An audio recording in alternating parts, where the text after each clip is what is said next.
Good morning, কেমন আছো সবাই? তোমরা দেখছো তুলির সংসার। আশা করি সবাই মর্নিং ভালো বন্ধুরা। আছো, সুস্থ আজকে আছো। ব্লগটা শুরু করছি। এখন বাজে 11:30 থেকে। ছেলে এখন খেয়ে দিয়ে পড়তে যাবে, খাচ্ছে। আমাদের আবার দুপুরবেলা একটা নিমন্ত্রণ আছে, এই কারণে রান্নাবান্না থেকে ছুটি আছে। ছাদে মুড়ি খাচ্ছে। খেয়ে না খেয়ে না আপনি করে খেয়ে না। ব্যাগটা গুছানো হয়ে গেছে, যাবে এখন পড়তে। এক গাদা জামা কাপড় কেচেছি মেশিনে, সব ছাদে মিলে এসেছি। আর ওয়েদারটা দেখো, আকাশের অবস্থা দেখো খালি। দেখো আকাশের অবস্থা, মাঝে মাঝে অন্ধকার করে আসছে, মাঝে মাঝে আবার রোদ উঠছে। এই মাত্র অন্ধকার করে এসেছিল, আবার একটু হালকা হালকা রোদ উঠেছে। দেখো কখন যে কি হয় বলা যায় না, এই জন্য পুরো তাকে তাকে রয়েছি। বৃষ্টি নামলেই ওপরে দৌড়ে যেতে হবে। ছেলেকে খেতে দিয়ে দিয়েছি। না না না, হাতে করে খেয়ে নাও, হাতে করে খাও। একটা ভালো করে গুছিয়ে রেখেছো মা?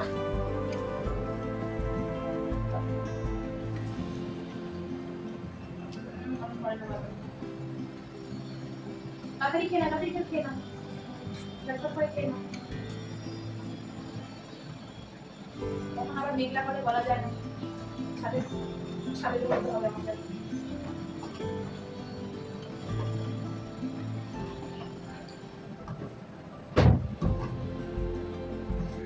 দেখো, আজকে দেরি করে ঘুম থেকে উঠেছি, এই জন্য কোনো কাজ হয়নি। এই জন্য এখন বিছনা গুছাচ্ছি, ভালো করে বিছনাটা গুছিয়ে নিচ্ছি। ছেলে তো দেখলে খেয়ে নিল, খেয়ে দে নিচে একটুখানি খেলতে গেছে, মানে লনে সব বাচ্চারা খেলছে। আমি ঠিক আছে, একটু খেলে নাও। তখনও টাইম হয়নি পড়তে যাওয়ার,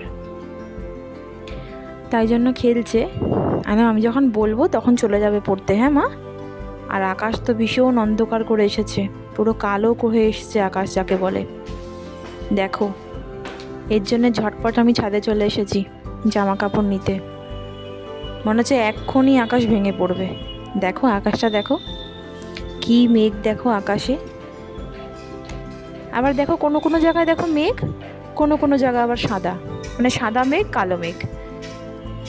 রোদে আর মেঘে মনে খেলা করছে। এই সূর্যমি আমার টুকি দিচ্ছে, আবার টুক করে মেঘের আড়ালে ঢুকে যাচ্ছে, তখন আবার মেঘ পুরো একদম চোখ রাঙিয়ে তাকাচ্ছে। তাড়াহুড়ো করে এই জন্য দেখো জামা কাপড়গুলো তুলে নিচ্ছি আমি, কেননা কখন ঝপ করে নেমে যায় বলা যায় না। আর একা তো, একা থাকলে এতগুলো জামা কাপড় নিয়ে আমার পক্ষে চাপই হয়ে যাবে বরঞ্চ। ওই জন্য আমি তাড়াহুড়ো করছি। আর তখন ভালো ঠান্ডা ঠান্ডা লাগছিল, বেশ ঠান্ডা হাওয়া দিচ্ছিল। এই রোদ এই বৃষ্টি হলে কি হবে, ভীষণ গরম লাগছে, ভীষণ গরম যাকে বলে। এই গরমটা না নেওয়া যাচ্ছে না। বৃষ্টি কিন্তু টুপটুপ করে ভালোই হচ্ছে, কিন্তু গরমটা কমছে না। কিন্তু ছাদে আসলে পরে একটু ঠান্ডা ঠান্ডা লাগে ওয়েদারটা, যেমন এখন লাগছে, বেশ ভালোই লাগছে। আর আজকে যেহেতু রান্না বান্নার কোনো চাপ নেই, আমারও চিন্তা নেই। তবে আদার্স কাজগুলো কিছু হয়নি, সেগুলো করতে হবে। এই জামা কাপড়গুলো নিয়ে যাব ঘরে, এগুলো আবার ঘরেই মেলে রাখতে হবে। কি করব, জায়গা নেই। ওই যে আমার ঘরে তার দেখেছো, ওই তারেই এই সব জামা কাপড় মেলে রাখি। এছাড়া আর কোথায় মেলবো বলো? সব জামা কাপড়ই প্রায় তোলা হয়ে গেল দেখো। এবার যেতে হবে নিচে। এবার নিচে যেতে না যেতেই নাকি বৃষ্টি শুরু হয়ে গেছে। আমার গায়ে কিন্তু এক ফোঁটা দু ফোঁটা এখন পড়ছে বৃষ্টি। দেখো এসে গেলাম ছাদের থেকে নিচে, এসে বিছানাটা গুছিয়ে নিলাম। গুছিয়ে এখন বিছানাটা পরিষ্কার করে নিচ্ছি। বিছানাগুলো গুছিয়ে এবার ঘর ঝাড়ার পালা। দেখো বইপত্র সব ছড়ানো, জায়গায় জায়গায় খেলনা ছড়ানো। ছোট বাচ্চা থাকলে এরকমই হয়। যাদের বাড়িতে ছোট বাচ্চা আছে তারা ঠিক এর সঙ্গে এই ব্যাপারটার সাথে ভুক্তভোগী, আমি জানি। এই বইপত্রগুলো এখন বইপত্র ড্রয়ারে রাখতে যাচ্ছি। খেলনাগুলো তো সব সময় ছড়ানো থাকে, এই জন্য আমার ঘর ঝাড় দিতে জানো তো আমার একদম ভাল লাগে না। ঘর ঝাড়তে গিয়ে চারি জায়গা থেকে খালি খেলনাই পেতে হয়। ওই দেখো খাটের তলা ঝাড়তে গিয়ে একটা আওয়াজ পেলে তো, ওইটা কি বলো তো আসলে? ওটা হচ্ছে আমার আলমারিতে যেখানে শাড়ি ঝুলিয়ে রাখে না, স্টিলের একটা রড টাইপের থাকে, ওইটা কোন ফাঁকে ওইটা হয়তো আমার শাড়ি গোছাতে গিয়ে পড়ে গেছে নিচে, ও ওইটা খেলার কাজে নিয়ে নিয়েছে। মানে যেটা আমার হয়তো ভুলবশত কিছু রাখবো সাইডে, ওইটা সব কিছুই ওর খেলার জন্য লেগে যাবে। মা আমি এটা নিয়ে নিলাম, হ্যাঁ তোমার তো এটা লাগবে না মনে হয় না কাজে, এটা আমার খেলার জন্য হয়ে যাবে। মানে সব কিছু মানে ওর খেলনার তো অভাব নেই, প্রচুর খেলনা। তার মধ্যে যেগুলো আমার দরকারি সেগুলো ওই যে দেখো বার করেছি, দেখো রডটা, ওই খেলনাগুলো ওর কাজে লাগে। কি বলবো বলো তো, এই ঝাড় দেবো না ওর খেলনা গোছাবো, এতেই আমার আরও দেরি হয় কাজে। কত কিছু যে এখন পাবো তার শেষ নেই। দেখো এই ঘরটা ঝাড়া হয়ে গেছে আমার, ডাইনিংটাও এখন ঝাড়বো। আর জামা কাপড়গুলো দেখো সব তারে মেলে দিয়েছি, ওই পাখা চলবে তো, পাখা চলতে চলতে এই জামা কাপড়গুলো যতটুকুনি ভিজা আছে ততটুকুনি শুকিয়ে যাবে। এবার আমি যাব ওই ঘরটা ঝাড়তে। ঘর ঝাড়তে জানো তো আমার একদম ভালো লাগে না, ওই যে ঘর ঝাড়তে গেলে যে ভীষণ গরম লাগে, আমি ওই জন্য ঘর ঝাড়াটাকে একদম পছন্দ করি না। কিন্তু ঘর মুছতে ভালো লাগে আমার, ঘর মুছবো তো পাখা চালিয়ে, বেশ ভালো লাগে। কিন্তু ঘর ঝাড়াটা যেন আমার বিরক্তিকর ব্যাপার। কিন্তু সকালবেলা উঠেই কিন্তু হাতে ঝাঁটাটা আগে নিতে হয় ঘরটাকে পরিষ্কার রাখার জন্য। বলে না ঘর পরিষ্কার পরিচ্ছন্ন রাখলে তবেই তো মা লক্ষ্মী ঘরে থাকে, একটা প্রবাদ বাক্য আছে আমাদের পুরনো ঠাকুমা দিদারা এই কথা বলতো আগে। তাই ঘর তো পরিষ্কার রাখতেই হবে। যাই হোক, আমার ডাইনিংটাও অর্ধেকটা ঝাড়া হয়ে গেল।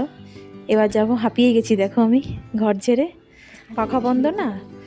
আর ওই যে মেঘলা মেঘলা যে ওয়েদার, এই ওয়েদারে যা গরম লাগছে, এতে আরও কষ্ট হচ্ছে, আরও বেশি গরম লাগছে পাখা অফ করলে। বলছি আমি ভীষণ হাঁপিয়ে গেছি, আর ভাল লাগছে না, প্রচণ্ডই হাঁপিয়ে গেছি। দেখো ওই দিকটা আমার ঝাড়া হয়ে গেছে, এদিকটাও আমি ঝাড়তে এলাম। এদিকটাও আস্তে আস্তে কমপ্লিট হয়ে গেল। এদিকটায় আমার ওই ঠাকুরের আসন থাকে, ছোট্ট করে ঠাকুরের একটা জায়গা রয়েছে আমার এখানে, ডাইনিং টেবিলটা রয়েছে। এবার ঘরের সামনের দুয়ারটা ঝাড়ছি।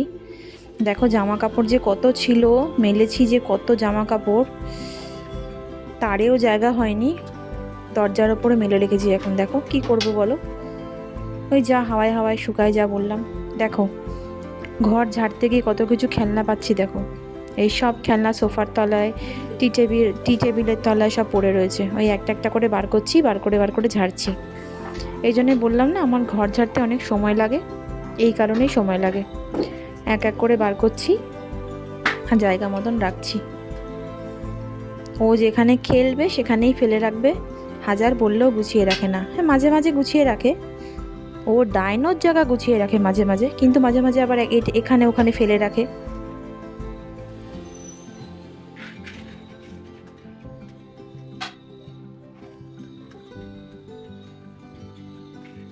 দেখো আমার সব কাজ কমপ্লিট হয়ে গেছে, আমাদের তিনজনের স্নান টান সব হয়ে গেছে। এখন রেডি হয়েছি নিমন্ত্রণ বাড়ি যাব বলে, নিমন্ত্রণ বাড়ি যাব বলে ভেবেছিলাম যে শাড়ি পরবো, কিন্তু শাড়ি পরলাম না, কেননা বাইরে এত বৃষ্টি হচ্ছে, টুপ টুপ করে বৃষ্টি হয়েই যাচ্ছে। এই বৃষ্টিতে শাড়ি পরে যাওয়াটা একটু মুশকিল হয়ে যাবে। দেখো বাইরের অবস্থাটা পুরো একদম লন ভিজে গেছে, মানে বৃষ্টি হয়েই যাচ্ছে ক্রমশ, এই জন্যে আর শাড়িটা পরলাম না। দেখো বদমাইশি করছে, দেখো কিরম বদমাইশি করছে, দেখো সব সময় দুষ্টুমি আর বদমাইশি সব সময়। দেখো আমি যে চুপ করে একটু দাঁড়াও, একটুখানি একটু ছবি তুলে নিই একটুখানি, ওর দাঁড়াতে খুব কমই মানে পারে, এই দিক থেকে ওই দিক, ওই দিক থেকে এই দিক। তাহলে আমরা বেরিয়ে পড়লাম, দেখো যাচ্ছি। তাহলে এটা নাও, তোমরাও আমাদের সঙ্গে চলো। গেলাম তাহলে। এই অল্প অল্প বৃষ্টি পড়ছে, ওই বৃষ্টিটা মাথায় লেগেই মাথাটা যন্ত্রণা করছিল। এই যাচ্ছি রাস্তা দিয়ে, এখন হালকা হালকা বৃষ্টি পড়ছে, রাস্তাঘাট সব ভেজা, কিন্তু ওয়েদারটা খুব সুন্দর। ঘরের ওয়েদার একটু গুমট গরম হলেও বাইরের ওয়েদার কিন্তু গুমট গরম না, বাইরে একটু হালকা ঠান্ডা ঠান্ডা হাওয়া আছে। দেখো রাস্তা দিয়ে যেতে যেতে দেখি হিমসাগরাম এখানে সাজিয়ে রেখেছে ঝুড়ি করে, এক ঝলক হিমসাগরাম দেখে নিলাম। 80 টাকা, 70 টাকা, 60 টাকা, এক একটা এক এক রকম দামে রয়েছে। কি ভাল লাগছে না দেখতে। সামনে জামাই ষষ্ঠী, এখন তো আম কাঁঠাল লিচু উঠবেই। ও যাওয়ার আগে দেখো মিষ্টির দোকানে এসেছিলাম একটু মিষ্টি নেব বলে, এই জন্য অনেক রকম মিষ্টি দেখলাম দোকানে, তাই ছবিটা তুলে রাখলাম তোমাদের জন্য, যে তোমরাও দেখতে পাবে আমাদের সঙ্গে। অনেক দিন পরে এই মিষ্টির দোকানে দেখো লবঙ্গ লতিকা বলে একটা মিষ্টি দেখলাম।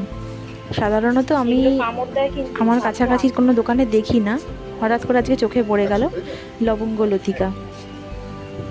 আমার লবঙ্গ লতিকা দেখলে পরেই মনে পড়ে আমার কলেজ লাইফে যখন পড়ে আসতাম ট্রেনে করে, তখন একটা দাদু ওই টিনের ডিব্বা করে লবঙ্গ লতিকা বিক্রি করতো। তখন আমরা একটা একটা করে সবাই মিলে খেতাম। তখন অল্প বয়স ছিল, তখন গ্যাস অম্বলের কোনো সমস্যাই ছিল না। একটা করে লবঙ্গ লতিকা খেতাম, জল খেতাম, পেট ভরে যেত। আছে মানে বন্ধুরা মিলে খেতে খেতে বাড়ি চলে আসতাম। না, এটা ঠিক লবঙ্গ তো সেই দিনটা খুব সুন্দর মজার ও, যে ছিল। ওপরে, সেই হ্যাঁ। সেই রঙিন দিনগুলোর কথা ভাবলে খুব ভালো লাগে। যা গিয়ে বস যা। যাই হোক, মিষ্টির দোকানে ঢুকে আমি কলেজ লাইফে চলে গেছিলাম তোমাদের সঙ্গে।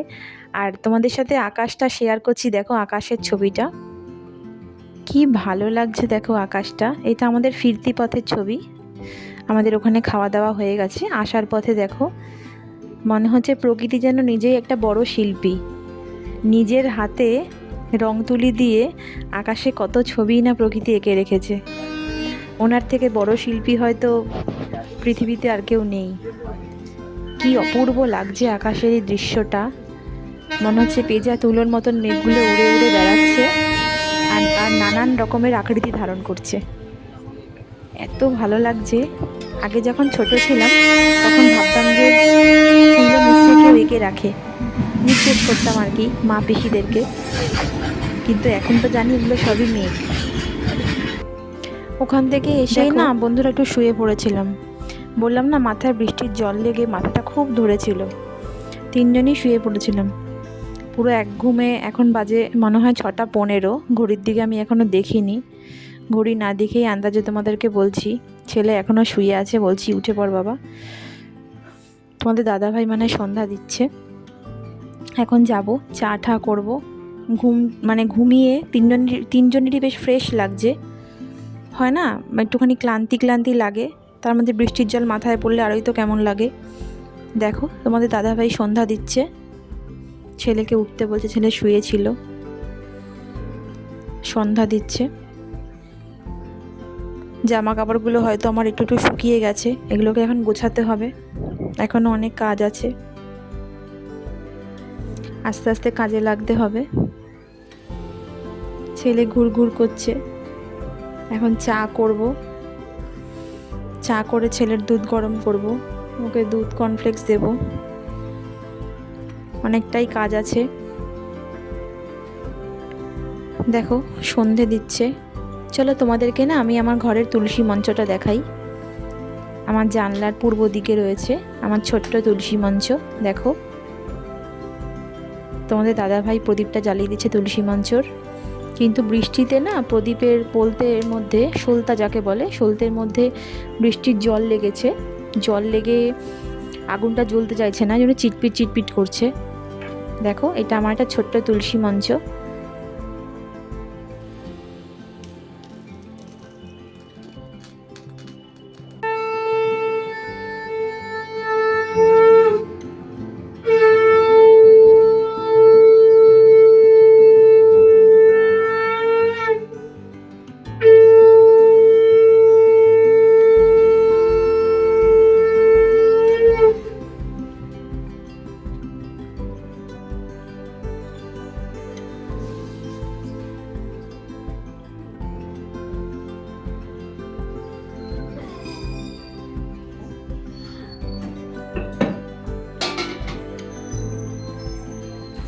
এই যে আমার ঘরের ছোট্ট ঠাকুরের জায়গা, এখানে আমার ঠাকুর থাকে। দেখো বন্ধুরা, তোমার দাদাভাই সন্ধ্যা দেওয়া হয়ে গেল, এবার প্রণাম করছে। এখন শয়ন দেবে না, হয়তো রাতেই শয়ন দেবে। যাই হোক, আমি এবার চা করতে যাই।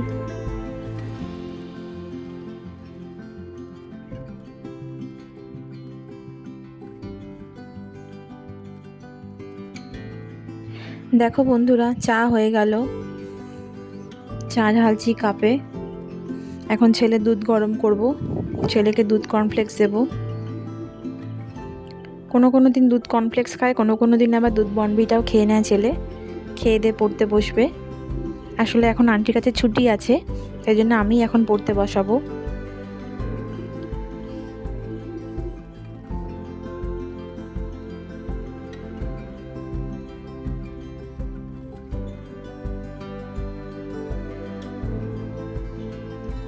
তোমাদের দাদা ভাইয়ের চা খাওয়া হয়ে গেছে, এখন যাবে দোকানে যাবে।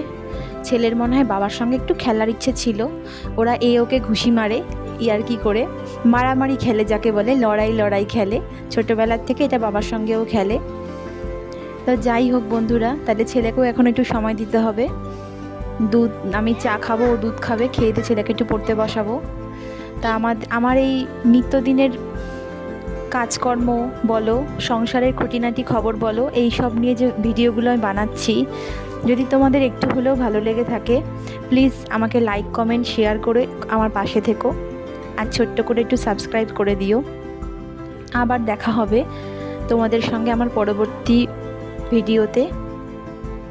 আশা করছি তোমরা ভালো থেকো, সুস্থ থেকো এবং আমার পাশে থেকো, আর দেখতে থেকো আমার সমস্ত ভিডিও। নমস্কার।